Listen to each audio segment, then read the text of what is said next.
Une question silencieuse résonne dans les couloirs des hôpitaux, des maisons de retraite et des foyers marqués par la foi. Un doute rarement exprimé à voix haute, mais qui palpite dans de nombreux cœurs affligés. Et si moi, ou quelqu'un d'autre en mon nom, choisissions la crémation plutôt que l'enterrement traditionnel, cela affecterait-il ma résurrection? Violerais-je un commandement sacré? Serait-il encore possible d'atteindre la gloire promise? Ce n'est pas une question anodine. Elle touche au cœur même de la foi chrétienne. La résurrection des morts, mêlée aux pressions économiques, à l'ignorance spirituelle ou à des décisions hâtives, cette question peut troubler l'âme de ceux qui cherchent à plaire à Dieu et craignent de l'offenser involontairement. C'est pourquoi aujourd'hui, dans cette parole que j'ai choisi de ne pas taire, vous trouverez une réponse claire et pleine d'amour, fermement ancrée dans la doctrine de l'Église. Ce qui sera révélé ici apportera réconfort, paix et surtout un appel urgent à prendre ses décisions sacrées avec discernement spirituel. Préparez-vous à une réflexion qui aborde non seulement le sort du corps, mais surtout le soin que nous devons apporter à notre âme avant que l'éternité ne nous rattrape. Si en ce moment quelque chose en vous cherche clarté, soulagement ou vérité dans un monde qui confond sacré et jetable, je vous invite avec humilité et foi à vous abonner à cette chaîne. Ici, chaque message est une torche qui perce les ténèbres. Chaque mot est une invitation du ciel à vivre avec détermination, courage et espérance. Depuis les premiers siècles du christianisme, l'Église a vigoureusement défendu une vérité que le monde moderne semble avoir oubliée. Le corps humain n'est pas une coquille jetable, ni une prison pour l'âme. Il est l'œuvre de Dieu, participant à notre rédemption et à notre destinée glorieuse. Dans le credo que nous professons pieusement à chaque messe dominicale, nous affirmons « Je crois à la résurrection de la chair et à la vie éternelle ». Cette proclamation n'est pas une figure de style, c'est une promesse divine. Le Seigneur n'est pas venu au monde simplement pour sauver l'esprit, mais pour racheter l'être humain tout entier, corps et âme, unis pour toujours dans l'éternité. C'est pourquoi, dès les origines, les chrétiens enterrèrent leurs morts avec une profonde révérence, imitant le Christ lui-même, enveloppé de linceul et placé dans un tombeau neuf. Les catacombes, loin d'être de simples cachettes, étaient de véritables sanctuaires souterrains, des temples érigés sous terre. Pourquoi? Parce que le corps d'un baptisé est un temple du Saint-Esprit, et même après la mort, sa dignité demeure inviolable. L'enterrement chrétien est ainsi devenu une confession vivante de foi en la résurrection.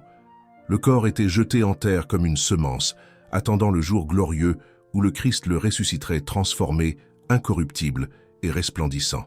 Cependant, ces dernières décennies, une préoccupation s'est accrue. La pratique de la crémation, autrefois rejetée par l'Église, est devenue courante. De nombreux catholiques se demandent, est-elle autorisée? Quelles sont les orientations de l'Église aujourd'hui?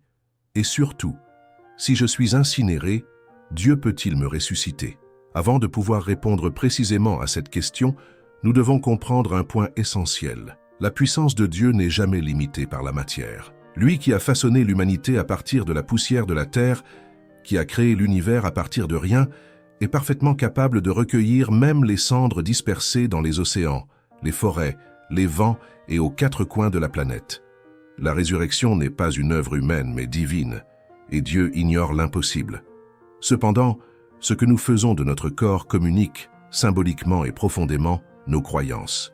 C'est là que la doctrine de l'Église joue un rôle crucial, nous guidant vers des décisions conscientes, respectueuses et fondées sur la foi. Tout ce qui est possible n'est pas, en réalité, approprié. Et si la crémation n'empêche pas la résurrection, elle peut cacher une blessure intérieure, la perte de la perspective chrétienne sur le corps, l'âme et la destinée éternelle de l'être humain. Nous vivons à une époque où l'on tente de nous convaincre que le corps est jetable, qu'économiser de l'argent vaut mieux que d'exprimer son amour, même après la mort. Parfois, nous oublions que la façon dont nous disons adieu à nos morts révèle la valeur que nous accordons à la vie elle-même. Mais un événement survenu dans une petite ville d'Italie nous fait voir tout cela sous un jour nouveau. Le corps intact d'une sainte nous invite à contempler le mystère de la résurrection avec émerveillement et révérence. En 1930, à Lucchese, un groupe de religieuses décide d'exhumer le corps d'une jeune carmélite décédée plus de 30 ans auparavant. Elle s'appelait Sainte Gemma Galgani. Gemma était décédée en 1903 à l'âge de 25 ans.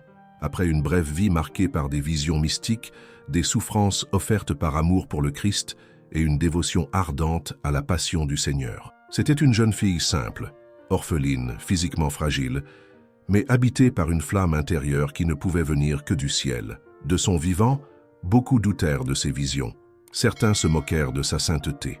Mais après sa mort, quelque chose commença à changer. Son tombeau commença à être visité par des multitudes en quête de grâce, de guérison et de conversion.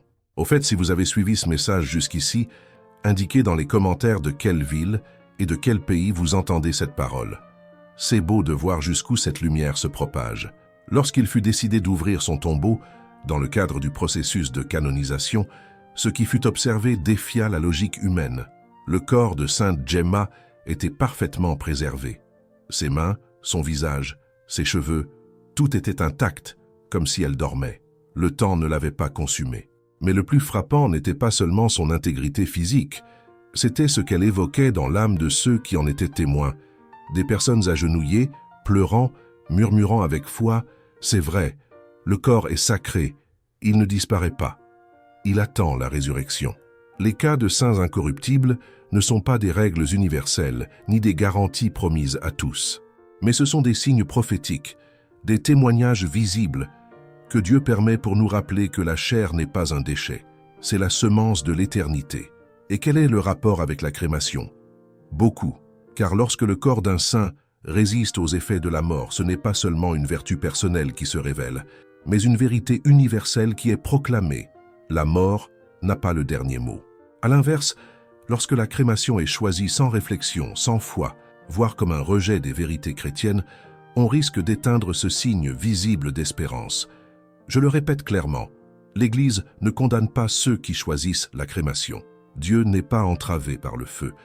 Mais il est également vrai que la façon dont nous disons adieu à nos morts en dit long sur notre foi en la résurrection.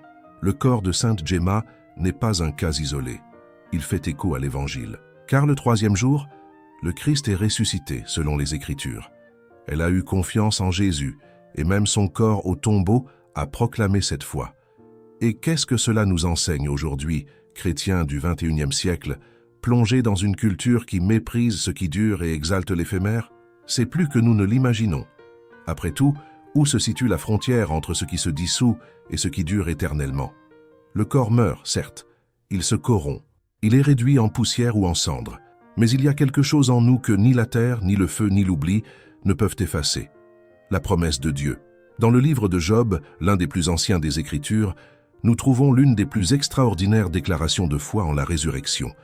Job, couvert de blessures, méprisé, ayant tout perdu, déclare fermement « Je sais que mon Rédempteur est vivant, qu'un jour il se lèvera sur la poussière, et après que ma peau aura péri, je verrai encore Dieu dans ma chair. » Job 19, 25-26. Cela signifie que même lorsque le corps se dissout, l'identité humaine n'est pas perdue. Même réduits en cendres, Dieu n'a pas besoin d'ossements pour nous restaurer. Il se souvient de chaque cellule, de chaque trace de notre être, de chaque larme versée, de chaque geste d'amour vécu en silence.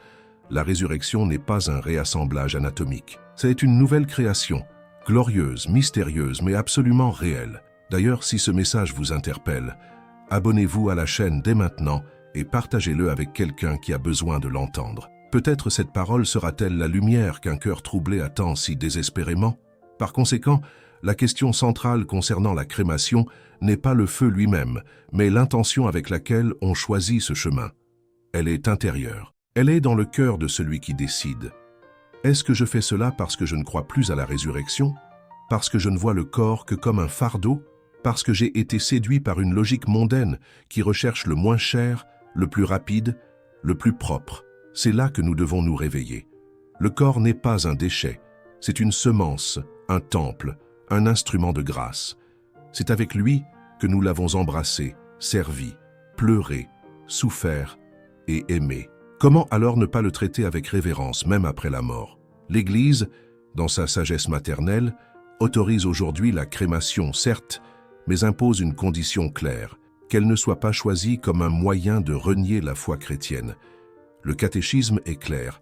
La crémation est acceptable, à condition qu'elle ne soit pas liée à un déni de la résurrection ou à un mépris du corps. Et quelles pourraient être ces raisons contraires à la doctrine? L'incrédulité en la vie éternelle, le mépris de la valeur de la chair, ou l'idée erronée que tout s'arrête avec la mort. Par conséquent, la question la plus profonde n'est pas « Dieu peut-il me ressusciter même si je suis incinéré ?»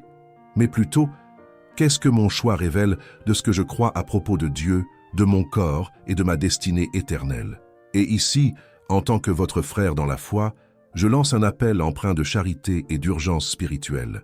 À une époque où la foi se dissipe, les familles s'affaiblissent et le respect des morts s'estompe, il devient urgent de proclamer à nouveau la dignité du corps, la beauté de l'espérance chrétienne et le devoir sacré de ne pas traiter l'éternel comme s'il était jetable.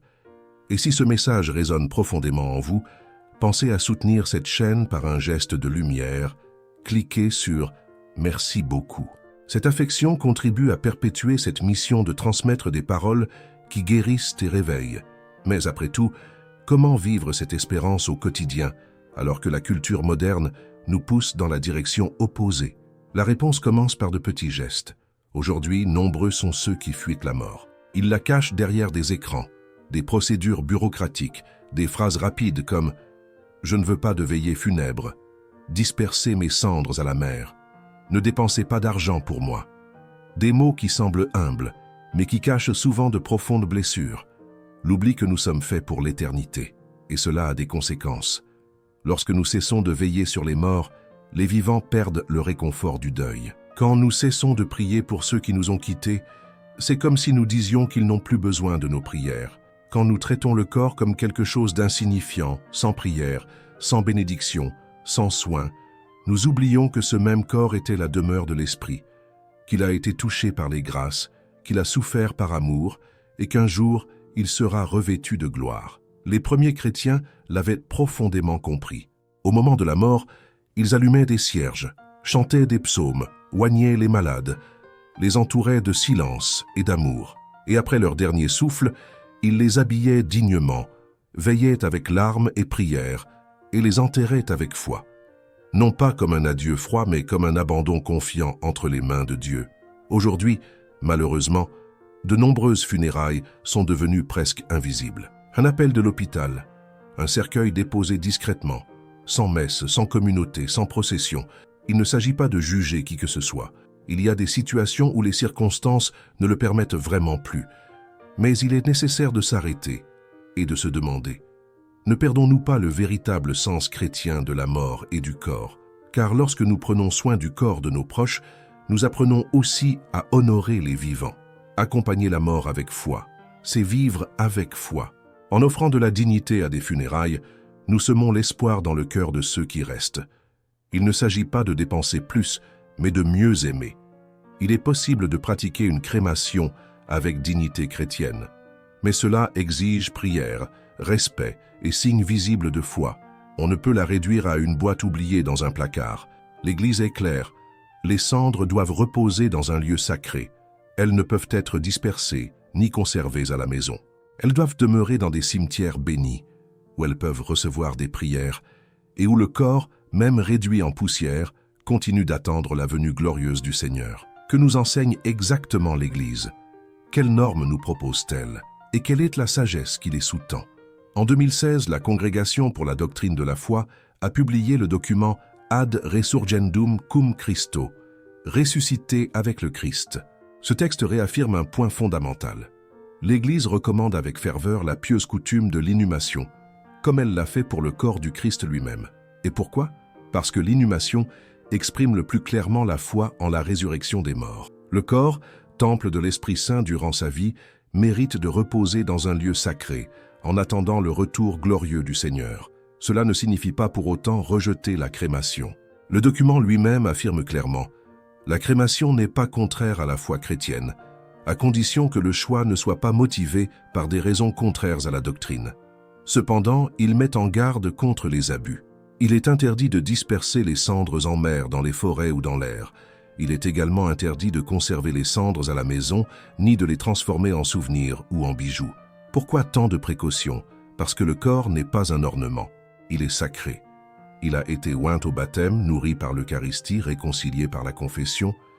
L'Église demande donc que ces cendres soient conservées dans un lieu béni où elles puissent recevoir prière et honneur. Le catéchisme nous rappelle que les corps des défunts doivent être traités avec respect et charité, dans la foi et l'espérance de la résurrection.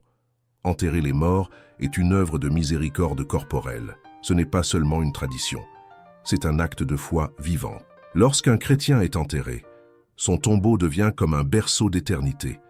Il y repose comme une semence en terre, attendant le jour où le Seigneur prononcera son nom et l'appellera à une vie nouvelle. Le pape Benoît XVI lui-même a déclaré « La façon dont nous traitons nos morts reflète directement notre foi en la vie éternelle. Et moi, pape Léon XIV, je le rappelle dans l'une de mes homélies les plus chères, ne craignez ni la poussière ni le temps. Craignez seulement l'oubli de Dieu. Car celui qui attend le Seigneur, même s'il meurt, vivra. » C'est là toute la beauté de la foi chrétienne. Il n'est pas de cendre que Dieu ne puisse transformer en gloire, mais il nous appartient d'y répondre par la foi, le respect et le témoignage. Et alors se pose la question, qui blesse et guérit en même temps? Que révèle ma façon de vivre sur ma façon de mourir? Suis-je prêt à remettre mon corps et mon âme entre les mains du Tout-Puissant? Il est facile de faire des projets pour l'au-delà. Ce qui est difficile, c'est de vivre de manière responsable tant que nous sommes encore en chemin. Saint Paul, dans sa lettre aux Corinthiens, nous exhorte clairement « Ne savez-vous pas que votre corps est le temple du Saint-Esprit qui habite en vous? Glorifiez donc Dieu dans votre corps. » Et cela va au-delà de la pureté. Cela concerne le repos que nous nous refusons, la nourriture que nous utilisons comme échappatoire, les médicaments que nous refusons, les blessures que nous ignorons. Nous nous traitons souvent comme si nous étions jetables. Nous nous regardons dans le miroir avec honte. Nous comparons notre corps à celui des autres. Nous laissons le stress, la douleur et la culpabilité ronger notre temple sacré. Et ce faisant, nous éteignons l'espoir qui habite notre âme. Mais sachez ceci, Dieu ne veut pas cela pour vous. Votre corps, aussi fragile, malade ou fatigué soit-il, est sacré. Il a été accueilli par le Christ sur la croix. Il a été racheté par la résurrection. Et un jour, il sera transfiguré dans la gloire. Mais cette gloire commence maintenant, dans la façon dont vous prenez soin de vous. Demandez-vous, ai-je honoré mon corps comme un don? Ai-je nourri mon âme par la prière, mais ai-je oublié la santé qui soutient ma mission? Est-ce que je néglige ma responsabilité envers mon bien-être physique en disant « Dieu prend soin de moi », alors qu'en réalité je ne fais pas ma part? Et aussi, ai-je accompagné mes proches dans leur décès avec foi et révérence? Ai-je parlé à ma famille de la valeur d'un enterrement chrétien? Car ce message n'est pas un jugement. C'est une invitation à se préparer, non pas avec peur mais avec sérénité, avec foi, avec humilité. Et si par hasard, vous avez commis des erreurs ou dû prendre des décisions difficiles par le passé, sachez que Dieu connaît votre cœur. Ce qui compte, c'est votre façon de vivre aujourd'hui et le témoignage que vous souhaitez laisser. Souvenez-vous, la façon dont vous traitez votre corps en dit long sur ce que vous croyez de votre âme. Et ce que vous croyez de votre âme révèle votre vision de l'éternité. Même au milieu de tant de doutes, une promesse est inébranlable. Dieu n'abandonnera jamais ceux qui l'aiment dans la poussière. Si vous vous êtes déjà tenu devant un tombeau, si vous avez déjà tenu une urne contenant les cendres d'un être cher, si vous avez déjà ressenti le lourd silence d'une pièce vide après un adieu, alors vous savez que des questions vous taraudent. Où est-il maintenant? M'entend-il? Nous reverrons-nous un jour? Et peut-être plus profondément encore, Dieu se souviendra-t-il de lui? Dieu se souviendra-t-il de moi? La réponse, mon frère, ma sœur, est un oui éternel. Dieu n'abandonne jamais ses enfants, même lorsque la mort les recouvre de poussière. Il fut le premier à entrer dans un tombeau et le premier à en sortir glorieusement.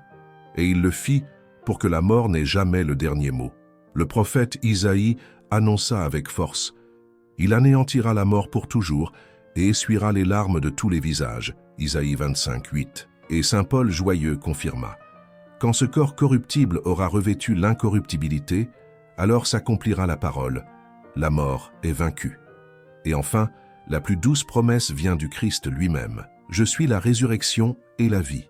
Celui qui croit en moi, même s'il meurt, vivra. » Jean 11, 25. Imaginez ce jour-là, les cieux s'ouvrirent, la trompette retentit dans l'univers, chaque âme fidèle entendit son nom, et même les cendres oubliées dans la mer furent rassemblées par la puissance de l'amour de Dieu. Il n'a pas besoin d'ossements entiers pour ressusciter un enfant. Il n'a pas besoin d'un corps intact pour le glorifier. Celui qui nous a créés d'argile, qui a insufflé la vie à la poussière informe, peut faire naître l'éternité d'une particule invisible. Il n'a besoin que d'une foi vivante, d'un cœur qui, même au milieu des cendres, dit « Seigneur, j'ai confiance en toi ». Et cela, cher auditeur, vous pouvez l'offrir aujourd'hui. Vous pouvez choisir de vivre avec sens. Prenez soin de votre corps avec dignité. Préparez votre âme à la rencontre avec l'amour et consolez vos proches en leur témoignant que la mort n'est pas un mur, mais une porte qui nous conduit au bras du Père. Maintenant, avant de conclure ce message, gardez le silence un instant. Fermez les yeux et dites-vous intérieurement « Jésus, j'ai confiance en toi. Même si je meurs, je sais que je vivrai. Prends mon corps, mon âme, mon histoire, que rien, ni la mort, ni les cendres, ne me séparent jamais de ton amour. Amen. » Si cette parole a touché votre cœur, je vous invite à vous abonner à la chaîne pour continuer à recevoir des messages qui renforcent votre foi. Partagez-la avec ceux qui ont besoin de réconfort et d'espoir. Puisse cette lumière atteindre de nombreux cœurs.